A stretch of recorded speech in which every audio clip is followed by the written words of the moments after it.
Bismillahirrahmanirrahim. Assalamualaikum warahmatullahi wabarakatuh. Alhamdulillahirabbil alamin wa bihi nasta'in wa ala umuri dunya waddin wa ala alihi wa sahbihi ajma'in. Amma ba'du. Puji dan syukur marilah kita panjatkan kehadirat Allah Subhanahu wa taala yang telah memberikan nikmat sehat kepada kita semua hingga detik ini. Shalawat beserta salam semoga tercurah limpahkan kepada Nabi besar kita, yakni Nabi Muhammad Shallallahu Alaihi Wasallam, kepada keluarganya, para sahabatnya, dan mudah-mudahan sampai kepada kita selaku umatnya hingga akhir zaman.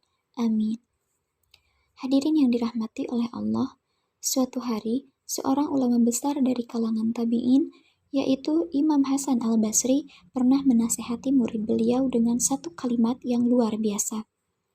Kata Imam Hasan al-Basri, dunia dan akhirat adalah seperti timur dan barat. Jika engkau condong ke timur, maka engkau menjauh dari barat. Ketika engkau condong ke barat, maka engkau menjauh dari timur. Apa maksud dari kalimat sederhana ini, tetapi yang cukup dalam maknanya? Menurut Imam Hasan al-Basri, hati kita itu tidak mungkin condong kepada dunia dan akhirat sekaligus. Kenapa? Karena dunia dan akhirat itu adalah seperti dua arah yang berlawanan dalam urusan hati, bukan dalam urusan zahir. Karena dalam urusan zahir, kita bisa meraih akhirat dan dunia sekaligus. Seperti orang yang bersedekah, dia bisa mendapatkan pahala di dunia dan bisa mendapatkan pahala di akhirat. Pahala di dunia, hartanya bertambah. Pahala di akhirat, Allah akan masukkan dia ke dalam syurga. Itu dalam urusan zahir. Tapi dalam urusan hati, yaitu mencintai, tertarik, siapa yang lebih menggairahkan, siapa yang lebih nyaman dirasakan di dalam hati, itu tidak bisa dua-duanya. Hati hanya condong ke satu arah, dan dunia akhirat letaknya berlawanan di dua arah yang berbeda. Yang satu di barat, dan yang satu di timur. Sehingga ketika hati kita mulai condong ke dunia, mulai tertarik dengan urusan-urusan duniawi, mulai habis-habisan passionnya, kemudian rasa yang kuatnya diberikan untuk hal-hal yang sifatnya duniawi, di saat yang sama dia mulai merasa gersang tentang hal-hal ukhrawi. Dia mulai lalai dari hal-hal yang sifatnya ukhrawi.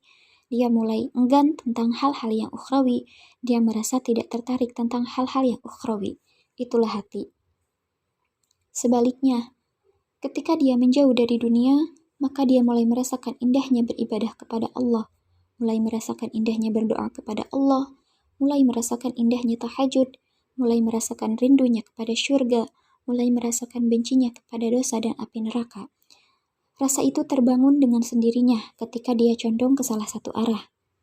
Sekarang kita tanyakan kepada diri kita masing-masing, rasa apa yang paling kuat yang kita rasakan di dalam hati tentang dunia dan akhirat? Apa yang membuat kita tiba-tiba bergairah saat mendengar sebuah tawaran, ada orang yang menawarkan, maukah engkau aku tawarkan satu perniagaan yang kamu untungannya sekian? Maukah engkau aku tawarkan pekerjaan yang gajinya sekian, yang omsetnya sekian, yang profitnya sekian? Apa perasaan di hati kita? Apakah tiba-tiba kita bergairah yang luar biasa? Itu belum tentu salah. Tapi coba sekarang bandingkan. Ketika ada tawaran dari Allah yang urusannya adalah urusan akhirat, Allah menawarkan syurga, Allah menawarkan terbebas dari api neraka, Allah menawarkan naungan di padang mahsyar, Allah menawarkan cahaya di padang mahsyar, Allah menawarkan ringannya hisab, bahkan tidak dihisab. Apakah kita punya rasa gairah yang lebih besar daripada yang pertama? Atau ternyata hampir tidak ada gairah? Maka disitulah jawaban istafti qalbak. Kata Nabi, tanya ke hatimu.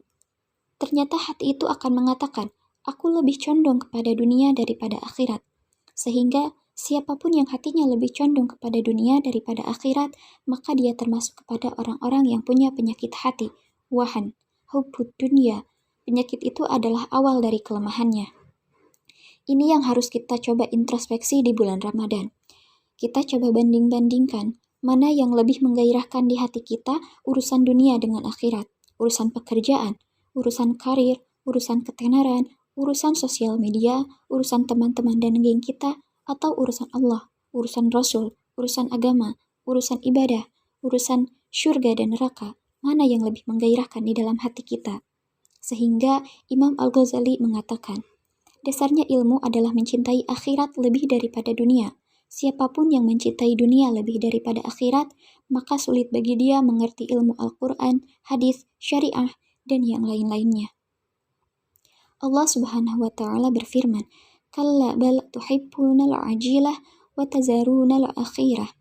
Sungguh kalian mencintai dunia sehingga kalian mengabaikan akhirat. Tidak mungkin mencintai dunia dan mencintai akhirat, tapi mungkin meraih dunia dan akhirat, tapi mencintai dunia dan akhirat sekaligus, bukan seperti itu sunnatullahnya. Maka dari itu, bagaimana cara supaya akhirat ada di hati kita, tapi dunia ada di genggaman kita? Kita boleh menggenggam dunia dengan erat, tapi kita tidak boleh meletakkan dunia itu di dalam hati. Walaupun 1 rupiah kita letakkan di dalam hati, maka itu akan menjadi penyebab dari kelemahan dan masalah hidup kita. Tapi, walaupun miliaran rupiah kita letakkan di genggaman kita, maka itu mudah-mudahan akan menjadi kebaikan.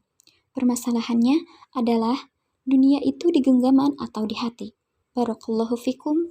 Wassalamualaikum warahmatullahi wabarakatuh.